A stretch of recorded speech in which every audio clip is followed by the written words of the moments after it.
เราก็มาถึงสะพานของเราเป็นที่เรียบร้อยขับมาเกือบ40 กว่านาที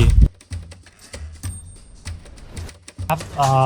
shawl Shawl? Yes. cashmere Yes. cashmere or pashmina Yes, come. okay can you show me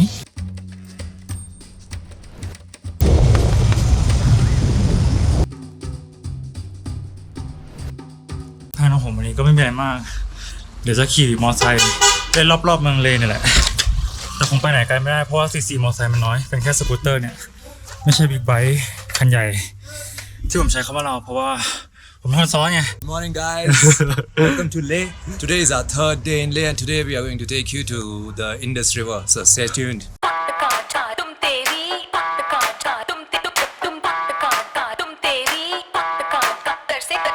ผมกำลังมุ่งหน้าไป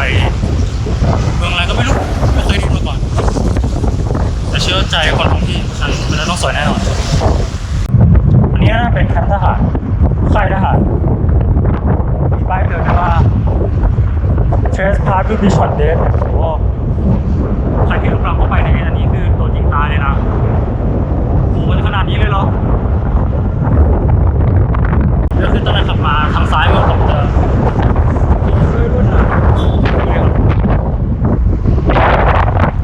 โนโตรนโซนผมยังไม่รู้ว่าที่ผมถือกล้องอีกคือได้ไหมในสนามอันนี้มันจะเป็นสนามบินมันจะเป็นสนามบินอย่างที่ผมบอกไปในคลิปที่แล้วครับปกติข้างในสนามบินคือห้ามถ่ายรูปเลยเพราะว่ามันจะเป็นสนามบินสำหรับใช้สำหรับทางการทหารมาก่อนเพิ่งมาเปลี่ยนเป็น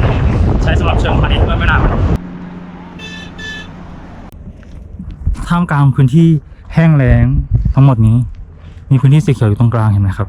ตัวเมืองเลนน่าจะอยู่ตรงนู้นเพราะว่าผมขับมาจากตรงนู้นผมไม่ได้เป็นคนขับติอันนี้เป็นคนขับ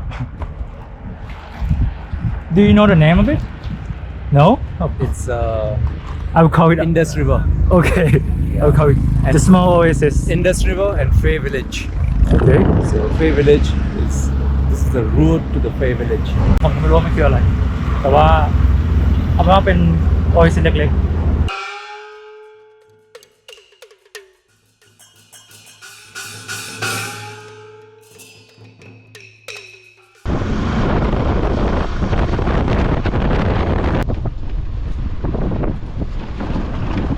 ชั้นหินของที่นี่มันพิเศษนะไม่เหมือนที่อื่นเลยแต่ผมเจอได้แต่บริเวณแถวนี้แหละ And now which way? This way? Sure? Yeah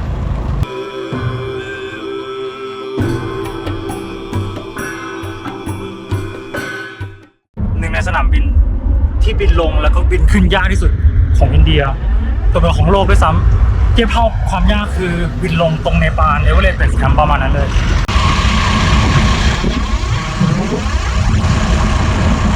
คือวิวอะไรแบบนี้ถ้าคนชอบก็อยู่ได้เป็นอาทิตย์เลยแต่ผมไม่ได้แค่10 วันสั่งจองแบบกระชั้นชิดช่วยไม่ได้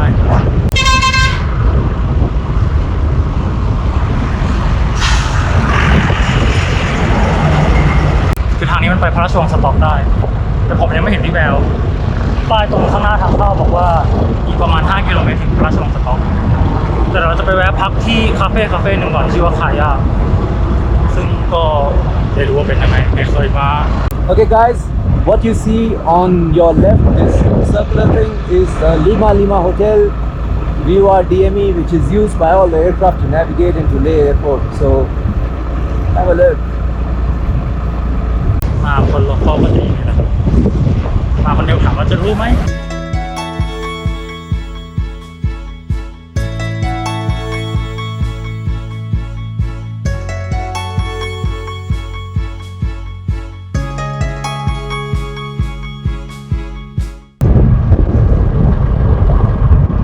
ราชวงศ์สต็อกราชวงศ์ไทยเป็นราชวงศ์นำการของราชวงศ์สิงคโปร์ราชวงศ์นำการก็คือเชื้อพระวงศ์ที่อยู่อาศัยในแคว้นระดับหนึ่งปกติอยู่ที่ในเลนะครับอยู่ในพระราชวังที่เลแต่ว่าโดนไล่มาก็เลยต้องมาใส่อยู่ที่พระราชวังสต็อกนี่น่าเป็นจุดชมวิวข้างบนขับขึ้นมาจากตรงคาเฟ่ตรงนี้แหละเห็นพระพุทธรูปองค์ใหญ่ใช่ไหมอันนั้นคือพระราชวังสต็อกเราน่าจะไม่ได้เข้าไปเพราะว่ามันเย็นแล้วเข้าไปก็เสียเงิน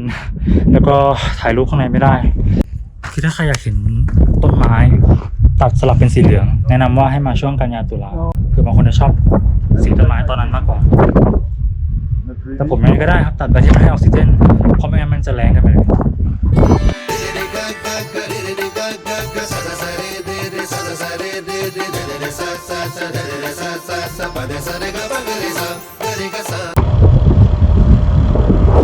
อันนี้เรากำลังมุ่งหน้าไปที่สะพานสักสะพานหนึ่งผมไม่รู้ว่าคือสะพานอะไรแล้วพอขับทางมาเรื่อยๆนอกจากจะไม่เคยเห็นบ้านเรือนแล้วคือเป็นแต่ความแห้งแล้งคือตรงเส้นเนี้ยมันไม่มีแม่น้ำไหลผ่านไงครับลำธารก็ไม่มีมาเลยแห้งแล้งแล้วพอไม่มีแม่น้ำมันก็ไม่มีหมู่บ้านไม่มีบ้านก็ไม่มีผู้คนมันก็เลยจะโล่งเตียนแบบ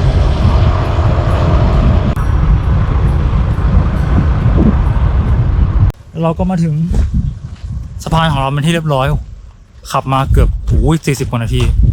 คือถ้าช่วงไหนที่องค์ดาไลลามะผู้นำสูงสุดทางจิตวิญญาณของผู้คนที่อาศัยอยู่ที่นี่เดินทางมาที่เมืองเลหรือแม้แต่กระทั่งทั่วแคว้นลาดักทุกคนจะออกมาประดับธงมนตราผืนใหม่ทั้งเมืองจะคึกคักมากจะออกมาประดับธงมนตราใหม่แทบทุกพื้นที่ตอนนี้ผมยังติดใจวิวข้างหน้าของผมอยู่ไม่แน่ใจว่าพอมองผ่านกล้องแล้วมันสวยไหมแต่พอมองผ่านสายตาคือมันสวยมากนี่แหละครับฉายาที่เขาเรียกกันว่าทิเบตน้อยเพราะว่าสถาปัตยกรรมวัฒนธรรมผู้คนต่างๆคือมาจากทิเบตเป๊ะ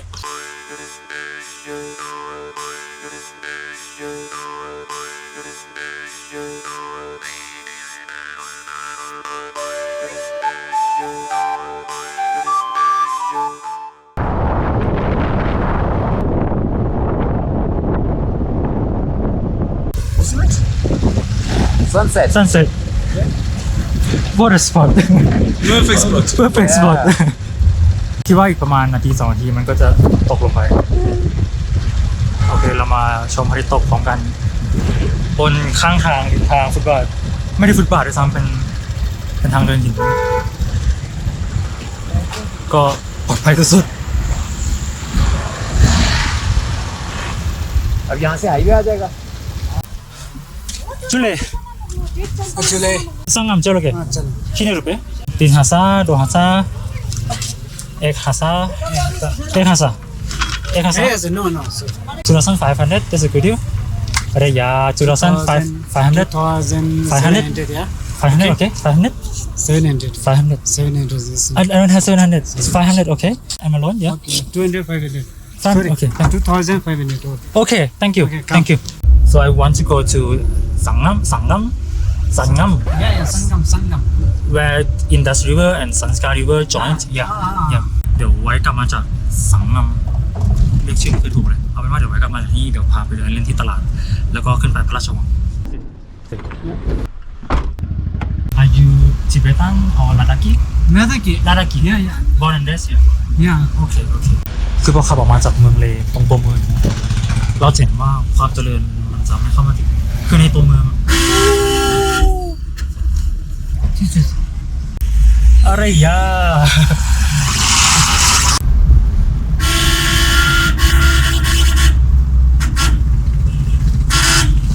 จุเลย Julie, have you done your permit? Yes, Have the- yes, Please yes. show me. โอเค Thank you. โอเคลืมบอกไปว่าสิ่งสำคัญอีกอย่างถ้าจะไปเที่ยวข้างนอกเมืองเลใกล้ไกลแค่ไหนคือมันต้องขอใบเป็น permission สำหรับนักท่องเที่ยวก็ถ้าใครมาแบบทัวร์มันก็จะง่ายเพราะว่าเขาก็ทำให้เสร็จสับเรียบร้อยแต่ถ้าใครมาคนเดียวแบบผมถ้าไม่ให้ที่พักทำให้ก็ต้องไปเดินหาบริษัท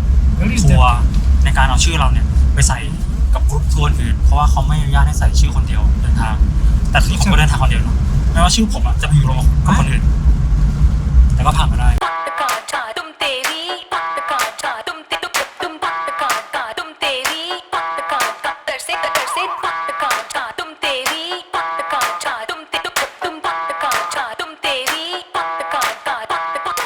This engine of gear neutral. Okay. It's going to car. Because of the mountain or Yeah. because of the slope? Yeah, yeah. So I slope อันนี้คือเขากำลังโชว์ให้ดู อันนี้คือเขาดับเครื่องยนต์แล้วรถมันก็ไหลเองตอนที่ชอบคิดว่าเฮ้ยภูเขามันมีแรงดึงดูดแต่จริงไม่ใช่ครับ มันเป็นเรื่องของสโลปของถนนอันนี้เขาโชว์ให้ดูก็ว่าอยู่ว่าจะโชว์อะไร อันนี้คือเขาดับเครื่องยนต์เห็นไหมแล้วรถมันถลายไปเอง นะครับแมกเนติกฮิลนั่นก็เลยเป็นที่มาของชื่อนี้โอเค Finish. Yeah. Okay. This is a solo road we're going. Okay this is normal road now okay เชิญyeah thank you Welcome. ก็หนึ่งห้องน้ำที่โดดเดี่ยวที่สุดกลางทะเลทรายโอ้โหจริงๆถ้าใครมาแถบนี้โดยเดินทางด้วยรถจะเห็นบ่อยมากห้องน้ำสไตล์แบบนั้น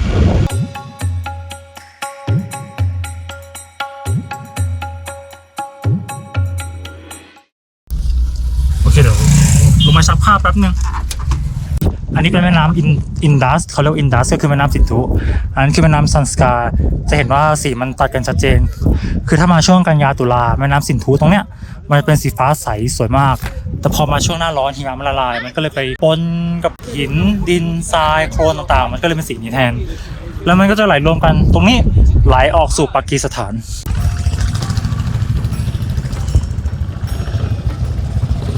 ไปหาน้ำกินกันดีกว่าเขาเขียนว่า World Highest Rafting Point เป็นจุดล่องแก่งที่สูงที่สุดของโลกไม่รู้ว่าตอนนี้จะล่องแก่งได้หรือเปล่านั่นไงมีคนเอาเรือออกไปเล่นล่องแก่งโหน่าจะไปไกลน่าดูแล้วถ้าคนเดียวมันจะราคาเท่าไหร่เนี่ยคุ้มไหมเนี่ยถ้าเล่นคนเดียวJule, hello. Do you know how much for the rafting? No idea. Okay. Thank you. That's all. เดี๋ยวกลับไปที่แท็กซี่แล้วก็กลับเข้าเมืองกันก็ได้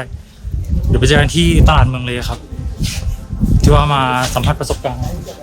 หนึ่งในจุดเชื่อมของแม่น้ำสองสายที่สำคัญที่สุดของอินเดีย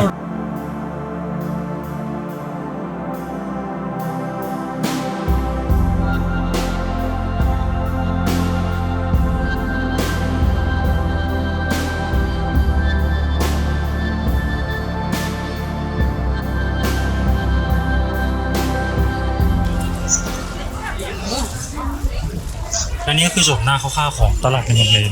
ถ้าใครจะมาที่ตลาดก็มีตั้งแต่สักกับเบอร์ยันลบอยากได้อะไรก็จิ้มเลยของกินเงินสดตัว ATM ของฝากพูดถึงของฝากคือของฝากขึ้นชื่อที่นี่มันจะคือผ้าพัชมินาแต่เราต้องแยกดีๆนะระหว่างผ้าพัชมินากับผ้าแคชเมียร์เพราะผ้าพัชมินาจ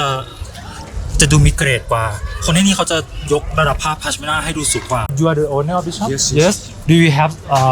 shawl? Shawl? Yes. Cashmere? Yes. Cashmere or pashmina? Yes, come. Okay. Can you show me? ผมเดินเข้ามาร้านหนึ่งแล้วก็มีอีกหลายร้านที่ขายแบบเดียวกันคือส่วนใหญ่ผ้าที่มาตั้งโชว์หน้าร้านเนี่ยจะเป็นผ้าแคชเมียร์ถามว่าแล้วแต่คนชอบเพราะว่ามันก็กันความหนาได้แต่ว่าถ้าจะแยกความแตกต่างคือต้องอาศัยประสบการณ์ในการจับ Is this can you try pashmina pashmina yeah คือผ้าพัชมินาถ้าจับไปแล้วมันจะบางกว่าเรียบกว่าส่วนผ้าแคชเมียร์ถ้าจับไปแล้วมันจะดูหนาแล้วแต่คนชอบแล้วแต่งบด้วยเพราะผ้าแคชเมียร์มันจะถูกกว่าโอเคใช่สวยไหมเพราะว่าผมชอบร้านมากเลยคิดได้หรือเปล่า In Ladakh.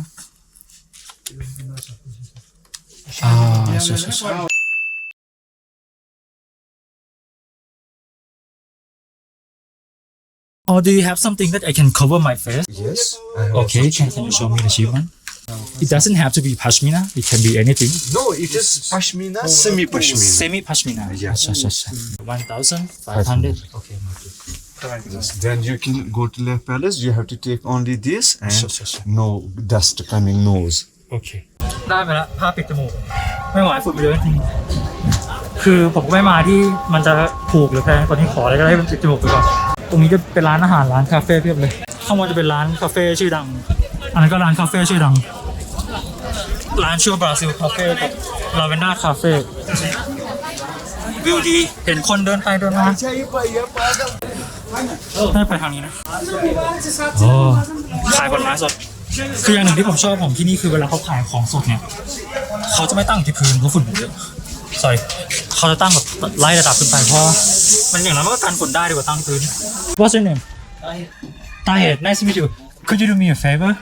Could you cover my face with this? I cannot cover my face properly. والله فاكرنا اسكار شبيك. Is it a good quality? Yeah, very good. Very good. Oh. Very good. अच्छा. Very bored this. Where is market? Yeah, in the market. 10 minutes ago. This okay? Patut kali mau bolang ya. Oh, nice to meet you, man. Thank you so much. Thank you so much. You're welcome. I will tell my friend when I come here to buy yourself. You are a good man, generous man. You should buy one more thing from myself. Okay, I will come back from Le Palace and we will see you later. Enjoy your time. Thank you, thank you. May I know this way to Le Palace or turn the left side? The left side. Thank you. แต่คือด้านยังไงคือมันมีทางปกติที่สามารถขับรถขึ้นมาได้แต่มันอ้อมจุเล่จะมา stay so this is Le Palace This is the way. this is the way oh I'm so exhausted thank you thank you คือผมว่าผมเดินไวไปหน่อยด้วยแหละคือกลัวไงนี่มันทุ่มกว่าแล้วพระอาทิตย์มันจะตกแล้วว่าแต่วิวตรงนี้ก็สวยแล้วดูดิ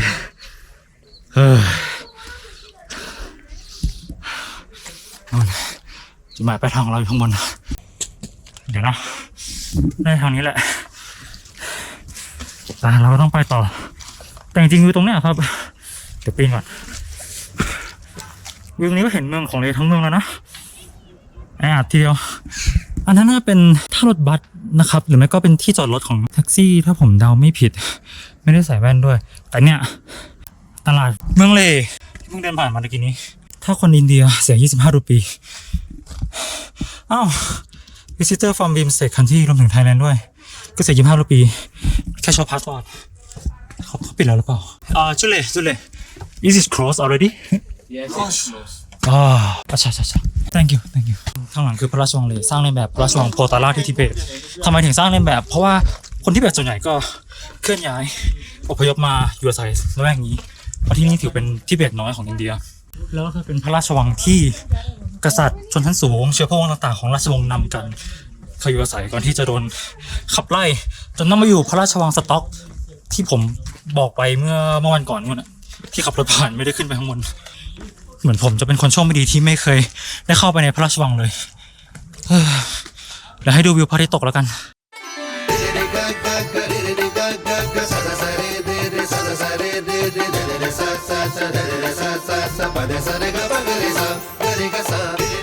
ก็โอเคครับถือว่าเป็นการปิดวันที่ยังสวยงามและทำตามในสิ่งที่ต้องการก็คือมาดูพระอาทิตย์ตกเคียงข้างกับพระราชวังเลในวันสุดท้ายที่อยู่ที่เลแม้ว่ามันจะเห็นแค่ครึ่งใบแล้วก็ รู้สึกแฮปปี้ที่ได้มาที่นี่คราวนี้คือเราก็ต้องหาทางคงเดินกับทางเดิมแหละยังไงก็พบกันใหม่ในคลิปหน้าแล้วกันทางลงนี้บ๊ายบายชุกรันจะซื้ออะไรก็นั่นแหละครับถือว่ามาดูเป็นผ้าสำหรับคนท้องถิ่นชาวเบดูอินชาวจอร์แดนจะชอบใส่กันนะลายสีแดงขาวถ้าใครจะมาในเดซี่ครับมาเพิงนี่ได้ครับขายขนมขายรองเท้าด้วยเนี่ยรองเท้าเดินลงไปว่ายน้ำ